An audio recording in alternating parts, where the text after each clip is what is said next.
Hey, welcome back to our show that doesn't have a name. Good to see you. Whatever this show is here, baby. And it's the show where we talk to you. You! What's the questions we've got, Dan? I'll tell you what they are. With this new channel, will you be bringing back any of the old shows that used to be on Game Grumps to fill the other upload slots? Upload slots. Yeah. What slots? There was only 2 shows going up on this channel right now. So there's 5 open slots, I guess. If we're assuming daily. I mean, that's the thing is I read that and I'm like, well, I don't think we're trying to fill slots so much as we are trying to just like... No, we'd die. Yeah. Like We would absolutely die. get inspired to do shows that we would want to do. But I don't think any shows that we used to do are bringing back. Like, we've sort of flirted with the idea of doing another Guild Grumps, but for some other topic instead of World of Warcraft. Mm-hmm.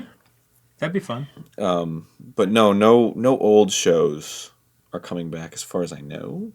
I can't even think of an old show that could come back. Yeah. Can you give us any hints about what new shows you're thinking of making for the Grumps? Oh. Nope. Like, none that we actually haven't thought of them yet. We're about to go on tour, and then after that, I go on tour with NSP to Europe. So, just anything before that, like, it's just consuming all of our bandwidth, as the company folks say. And since we're going to be sort of out of town for a lot of that, and this show is a little bit more like urgent, as opposed to like the 10-minute power hour, we can sort of film whenever. There's probably going to be some different type of videos going up in this slot, around the same vein. Urgent, you mean as in like time sensitive? Yeah, because these shows are filmed pretty close to when they go up. But since we'll be on tour and we'll be apart for a lot of like October and August. We'll be together in August, but we'll be on the road. Anyway, we're going to film stuff that's not like this on the couch and stuff, which is going to be like, hey, here we are on tour, probably. Yeah. I'm sure we'll do a fan show from the road, maybe in the bus or something like that. Yeah. You guys could be on our sexy bus with us as we tumble down the road to sweet, sweet Pittsburgh. I hope it's it. See you soon, Pittsburgh. I was talking to a guy yesterday. They put fries on their burgers.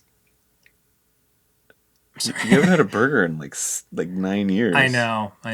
But I remember. I remember how gross it was. No, it was so good.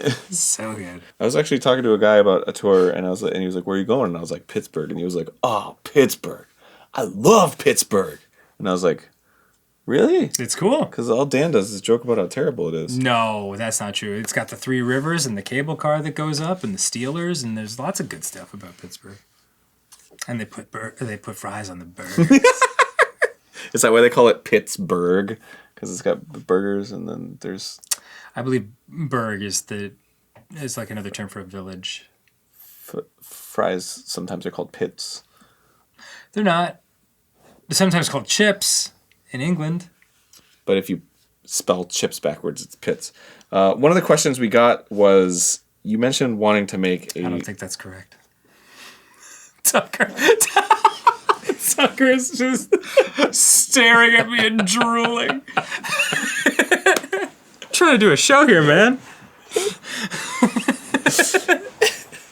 One of the questions we got is, you mentioned wanting to make a Japanese Batsu game show. What's the shows you guys most want to make regardless of budget or production restrictions? Oh my god. That might be it. The Batsu show? Yeah, I would love to make the Batsu show. Where if we had an unlimited budget and we could build a set like the one they did for like Fall Down the Lotion Stairs, you know what I'm talking about? All the Gaki no Tsukai games. Yeah. Oh, that'd be amazing. We do have a budget, however, and it is not that. Yeah. I would, yeah. It would probably be the Batsu show. I'd love to do another scripted show. I feel like we got, at the end of Good Game, we got like way better than the beginning of Good Game. Yeah. So it would have been nice to sort of like explore. Good Game was tough because it was so out of our hands. Like the decisions were out of our hands, and the whole setup and the writing and the directing, like everything we just showed up for the most part. I mean, there were some things behind the scenes that we helped out with, but like for the most part, we were along for the ride with that one. So I would almost say it'd be cool to do our first scripted thing, you know? Yeah. But Yeah, true that. I mean, not to talk trash on Good Game. It was an awesome experience. But it was just like it wasn't something that we spearheaded in any way. I would love to do a show that's a little bit more reverent, like just sort of, because when I write, Good Game's it's like a story. Mm-hmm. There's like stuff going on, and like it gets pretty in depth. But I would want to do something that's a little bit more like silly, Yeah. because that's the kind of humor I've always liked in my cartoons and stuff. So it'd be great to do something like that.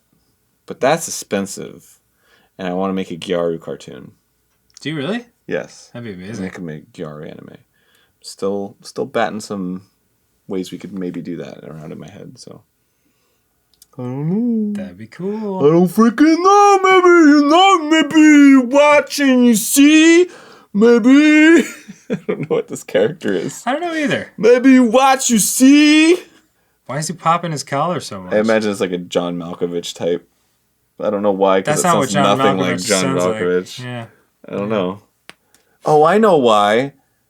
Sometimes in VR chat, I go around and I'm like John Malkovich as a janitor, and I have like a broom, and I just go into chat rooms and I start sweeping, and then I go up to people who are like in a circle talking, and they'll be like, "Hey man," and I'm like, "Hey, excuse me, could you give me some room to clean?" And then I'm John Malkovich. yeah, and they're like, "Oh, sorry, man." I'm like, "No worries, man." And then every so often I'll go up to them and I'll just be like, "You can't love somebody else if you don't love yourself." And What is happening right now? This show is so derailed. This show doesn't even have a format, and we're off the rails. That's amazing. anyway, let's look at some fan-made content. Ross has secretly been utilizing free space in his Mario Maker 2 levels. Let's check it out. In Companion Spring, Aaron is a Claude. So you can't even get to there Wow. in the actual game, but he wrote Aaron is a Claude. Good for Ross. Yeah, good for him. I love that guy. Being mean to me directly. He's not being mean to you. He called me a Claude. It could have been way, way worse. He could have written anything in there. What is this? Game Grumps Tennis? Yeah, so this is Game Grumps Tennis. Seems like it's a Game Grumps animated, but Okay. we'll see. Game Grumps! Tennis! Tennis! Tennis! And tennis. Tennis! Tennis. Tennis! Have you considered tennis? How is this not like a viral Twitter video? I love it. Tennis. Tennis. Tennis! Tennis! Tennis. Tennis! Tennis. Oh, just more clever content from the G Grumps. Look, man, that game wasn't giving us much, so I love that we playthrough, were actually. doing a path.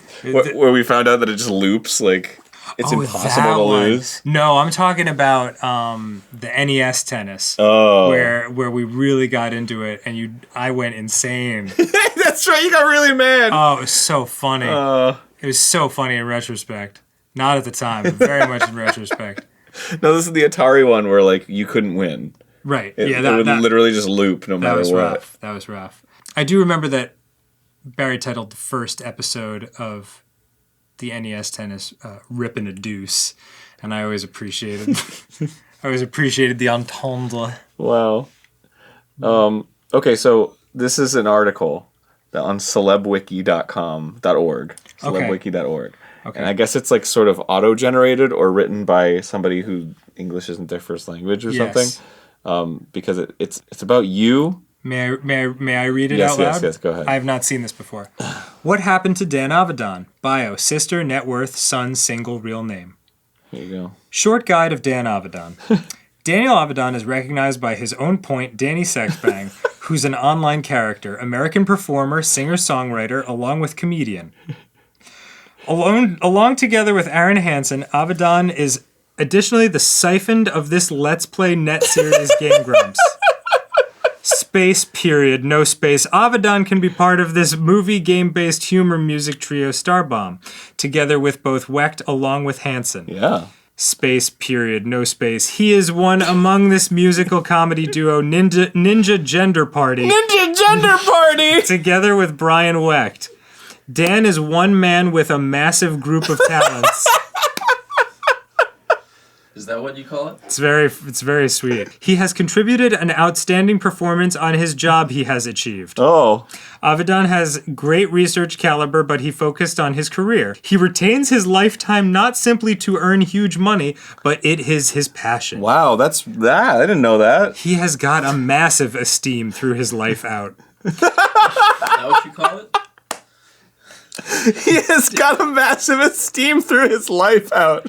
Dan Avedon is the holder of American nationality. He is owned by the snowy moral background. What? Dan is composed made of America and contains American descent.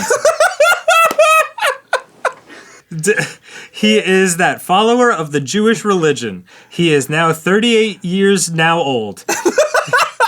His zodiac sign is Pisces. Avedon is now a young child of father Avigdor Avedon and mother Deborah Schwartz. And then they decided to use my U.S. Customs and Border Protection picture, which I thought was so funny because I looked so stony in it. Wow, you've got historical training? Wow. Going back into his life, the multi-talented man first landed on the ground on 14th March 1979 at Springfield, New Jersey, USA. His birth is Lee Daniel Avedon. Avedon turned into a good man in his life and gave preference because of his famous musical career compared to his studies. Oh. Avedon has engaged in a variety of ventures in the very early era of his own life. He has a younger sister called Dana Avedon, who's a bench jeweler. That's not correct. Avedon previously played musical rings called the Northern Hues and Sky Hill. Musical rings! Bing, bing, bing! Avedon, These are musical rings. Avedon, a part of musical comedy band, including Akiva Schaffer of This Lonely Island. I would love to meet Akiva Schaffer.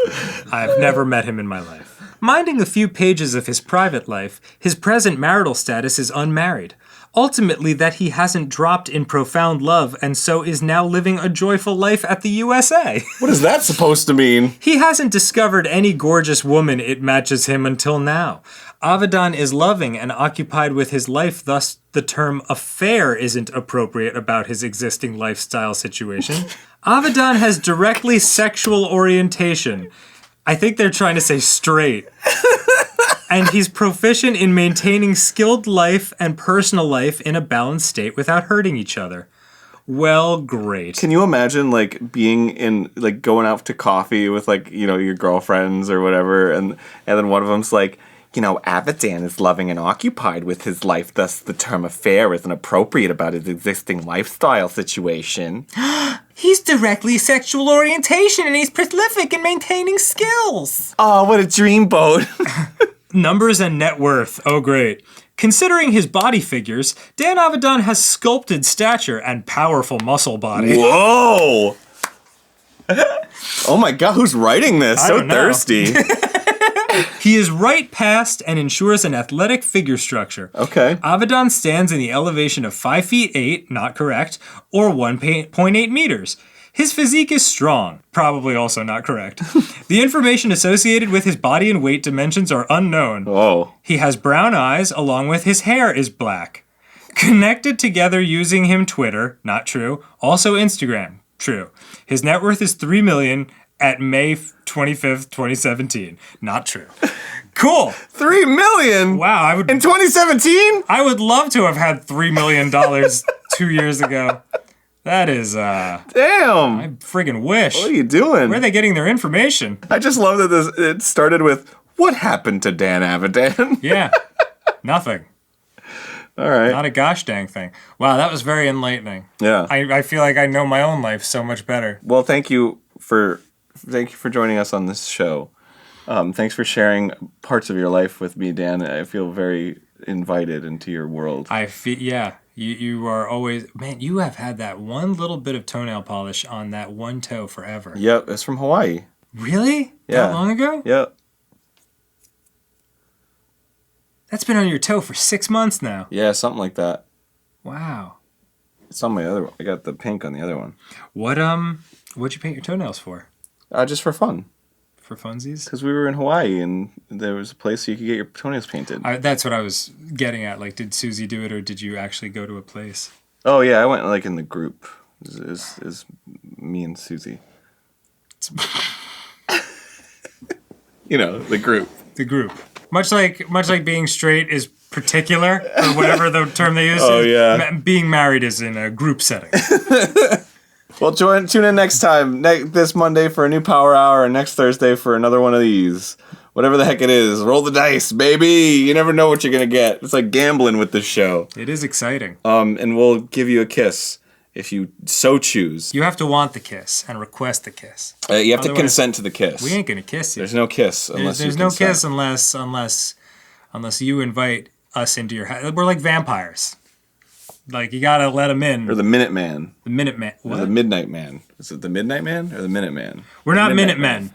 You have to invite the Midnight Man into your home in order for him to haunt you. Everybody knows what vampires are. Why would you then make a super esoteric reference that no one understands? Well, because it's a ritual. You open the door and you say, "Midnight Man, come in," and then you turn off all the lights and you have candles, and then the Midnight Man blows out your candles. It's just like in Pumpkinhead 3 when they're like, poor faces, both hands in the air. All right, bye. Bye, love you. Mwah. Lance Henriksen, I loved you in Pumpkinhead 3. Is that a real thing? Yeah, better believe it. I don't want to talk about it anymore. Okay.